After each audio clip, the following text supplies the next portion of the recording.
Bien, bonjour, je dois faire part d'abord de mon plaisir de retrouver le CILA autour de cet anniversaire des 20 ans, qui m'a mené à proposer de parler très rapidement du sujet suivant, 2 décennies après, donc 20 ans plus tard, les adolescents sont-ils comme ils étaient, et surtout, j'insisterai sur les pratiques que font-elles les éventuels changements qui affectent ce groupe d'âge depuis 20 ans.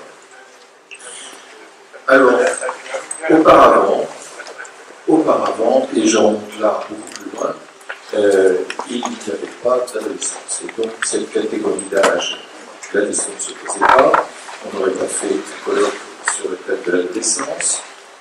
Et ce groupe d'âge, et ça ne change pas, par contre, est l'objet à chaque époque de l'histoire de représentation et de projection tout à fait à l'image des questions qui occupent la société du moment. C'est un miroir grossissant au fond du fonctionnement sociétal à chaque époque. Ainsi, on voit, et je résume vraiment le propos, que dans les périodes où cela va relativement bien, les adolescents dérangent, et aux périodes où cela va moins bien, ils arrangent. Ça, révolution, guerre, etc.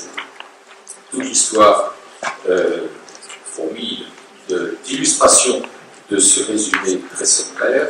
Et on a pu voir, par exemple, je donne juste 2 exemples historiques avant de passer aux 20 dernières années à l'actualité qui nous occupe. Au XIIIe siècle, à l'occasion d'une épidémie de peste, il y a eu une mortalité très importante de la population adulte qui a amené à repousser l'âge au mariage de 15 ans à 25 ans.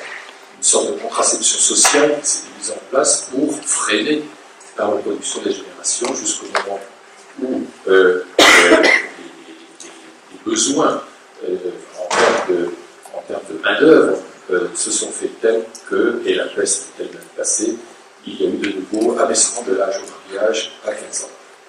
On voit une autre période où, au début du XXe siècle, en pleine période que Florian dessinait sur le plan des recherches psychanalytiques, où la jeunesse, c'est Michel Perrault qui avait bien souligné ça, faisait tellement peur qu'il n'y a pas eu, par exemple, d'abolition de la peine de mort à l'Assemblée nationale en 1908, en raison du fait qu'avec une jeunesse pareille, abolir la peine de mort serait une catastrophe. Donc on voit là ces évolutions cycliques et cette création de l'adolescence qui va, à partir du début du XXe siècle, générer évidemment beaucoup de théories médicales, psychologiques en particulier. Ça commence aux États-Unis avec Burnham et Stanley Hall. On est là au tout début, fin du 19e, début du 20e, et en France avec un livre que je vous conseille de relire qui est de psychologie, en la psychanalyse appliquée aux adolescents, de Pierre Mandous, L'âme de l'adolescent, en 1909, et il faudra attendre 1928 pour qu'il fasse le 2e tome, L'âme de l'adolescent 2.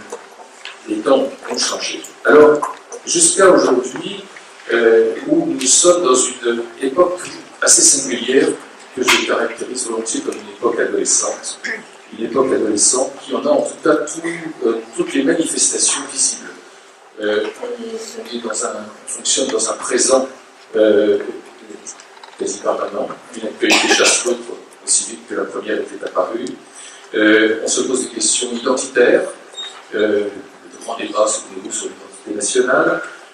On se questionne sur faut-il fermer ou ouvrir, s'enfermer, se protéger face aux angoisses que le monde peut susciter chez nos contemporains, ou au contraire s'ouvrir et profiter de ces ouvertures. L'idée qui est évoquée ce matin déjà de l'auto-engendrement est très présente. On ne devrait pas grand-chose aux anciens, et c'est tout le mérite de la table ronde précédente que de rappeler la filiation dans les idées, dans les modes de pensée, dans les réflexions, même si elles évoluent évidemment à chaque génération. On est face à une inflation de cette notion d'adolescence, et on voit d'ailleurs l'embarras dans la terminologie, puisqu'on entend parler successivement d'adolescence, puis d'adolescent, ce qui n'est pas tout à fait la même chose, de puberté, de jeunesse, de jeunes gens, disait Freud, etc. on voit bien que le terme même et le flou concernant l'usage de ce terme n'est certainement pas un point d'appui extrêmement tranquillisant pour celles et ceux qui rentrent dans cette période de l'année. Donc, mais c'est un signe qu'il faut prendre en compte et qui me semble tout à fait intéressant et qu'on va retrouver d'ailleurs comme embarras dans les désignations institutionnelles. Les unités pour adolescents, quels sont les âges d'accueil? Il y en a qui vont être réservés à des mineurs, et c'est la notion juridique mineur, majeur qui va être mise en avant, alors que pour d'autres, on verra des 16-25 ans, des 10-16 ans, etc. C'est embarras même dans les représentations qui se traduit aussi par cette difficulté de désignation de ce que l'on est. Alors, il y a évidemment des nouveautés depuis une vingtaine d'années. Je vais juste en souligner quelques-unes qui me paraissent intéressantes à souligner. La première, c'est la surstimulation précoce à laquelle on assiste depuis quelque temps des enfants dès les premiers temps de la vie et l'impact que cela peut avoir sur leur construction, sur la période de latence, et là je pense aux travaux entre autres de François Marty sur la question de la période de latence, et sur leur entrée dans l'adolescence, étant donné la manière dont ils l'abordent sans avoir pu connaître pour un certain nombre une latence suffisante. C'est un élément qui va conduire beaucoup d'adolescents à rechercher des stimulations sensorielles de toutes sortes pour essayer de retrouver les stimulations et l'excitation qu'ils ont pu connaître antérieurement, que ce soit la scarification, l'alcoolisation, les prises de risques diverses et variées. L'élément principal que je voudrais souligner, c'est l'arrivée d'Internet en 1990 et le changement important que cela a pu avoir, pas seulement sur le plan formel et sur le plan des usages de la vie quotidienne, mais plus profondément, et la question qui va se poser, c'est qu'en faisons-nous dans nos pratiques? Les réseaux sociaux, c'est pas vieux, Facebook, c'est pas vieux en France, et il y a évidemment une attention des parents et des professionnels à laquelle on est confronté quand on travaille en institution, quand on accueille des parents adolescents avec leurs adolescents, sans leurs adolescents, qui consiste à se demander quels sont les risques, les dangers, bien évidemment, en sous-estimant assez fréquemment les avantages. On est dans une période qui est remarquablement compétente pour souligner ce qui ne va pas, mais relativement incompétente pour souligner ce qui va, ce qui n'est pas sans poser de problème en lien avec ce qui est dit ce matin pour les adolescents. Ce changement-là est évidemment un changement qui va avoir des effets dans la pratique. Alors, le premier, ça va être, finalement, on est dans une recherche d'efficacité. On veut que ça aille vite. Être un enfant précoce, c'est un avantage, disent les parents, mon enfant est en avance. C'est une sorte d'idéal parental et éducatif contemporain. Cette recherche d'efficacité, de résultats rapides, n'est pas sans effet dans les idéologies, je dirais, thérapeutiques qui règnent ici ou là, parfois, assez loin des théories psychanalytiques et pour lesquelles la question du temps est évidemment une question tout à fait essentielle. Il faut que ça aille vite, il faut des résultats. On ne veut pas de questions, on veut des réponses. Et cette tendance-là a évidemment des effets aussi sur nos manières de travailler si on y était trop perméable. Or, on a affaire, quand on s'occupe d'adolescents, à un temps de maturation évidemment incompressible, et la question de ce rapport au temps est une question tout à fait centrale. L'autre élément que je voudrais souligner dans nos pratiques, c'est finalement quelle place fait-on à ces usages nouveaux pour les anciens, et évidemment pas nouveaux pour les adolescents, puisqu'ils sont nés avec. D'ailleurs, on reconnaît l'appartenance générationnelle à la façon dont on utilise son smartphone, avec l'index ou avec le pouce, ou à la façon dont on parlera des nouvelles technologies de l'information et de la communication, ou des technologies de l'information et de la communication. Eh bien, quelle place leur fait-on alors que c'est un usage tout à fait partagé, y compris évidemment par les adultes, qui auront beaucoup de mal à se passer de leur smartphone. Mais dans les soins, dans nos pratiques soignantes en institution en particulier, mais pourquoi pas aussi évidemment ailleurs, Que fait-on? Quelle place fait-on à ce qui est aujourd'hui non pas un objet qui aurait en soi des vertus ou des défauts, mais un objet médiateur?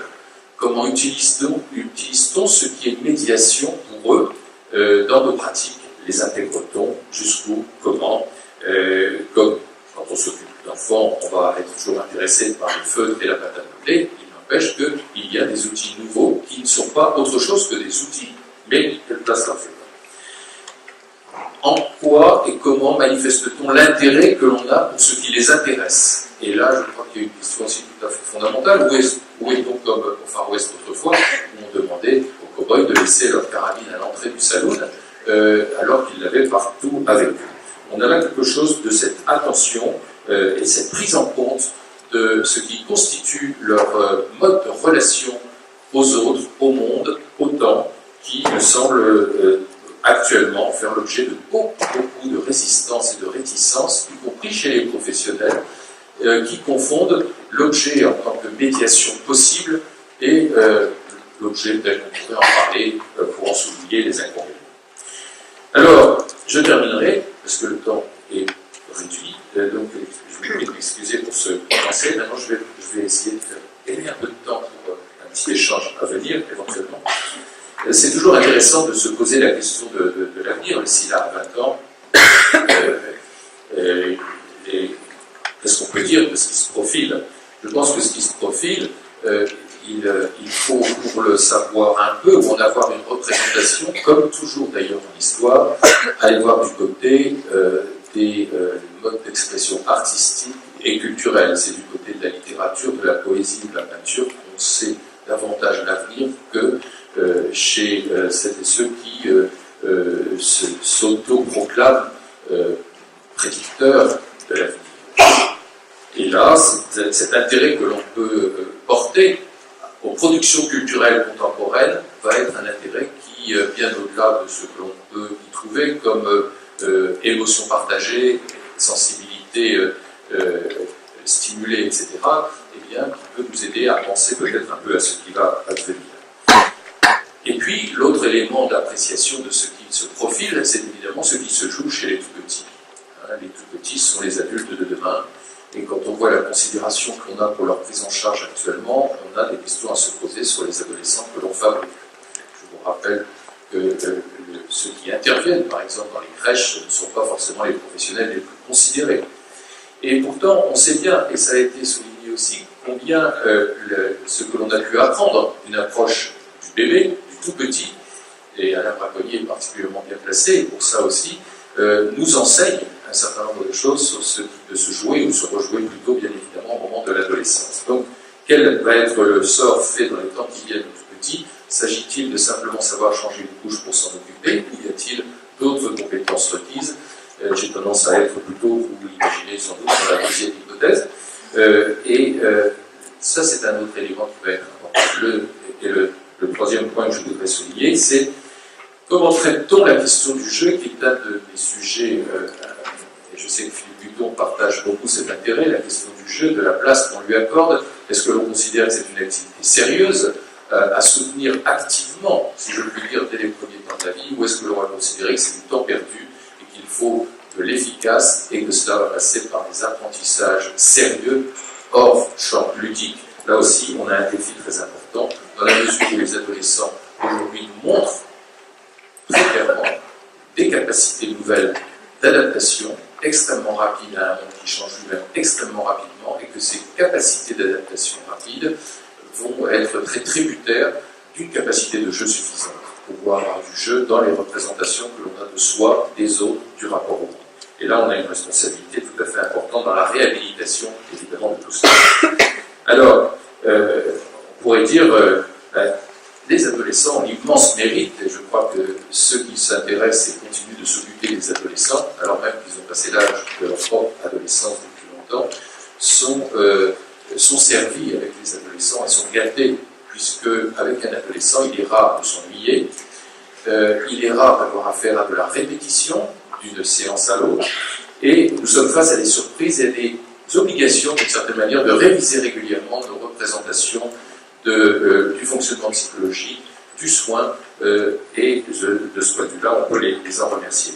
Et si on aime les surprises, l'inédit, la nouveauté, eh bien, il faut s'occuper d'adolescents, évidemment.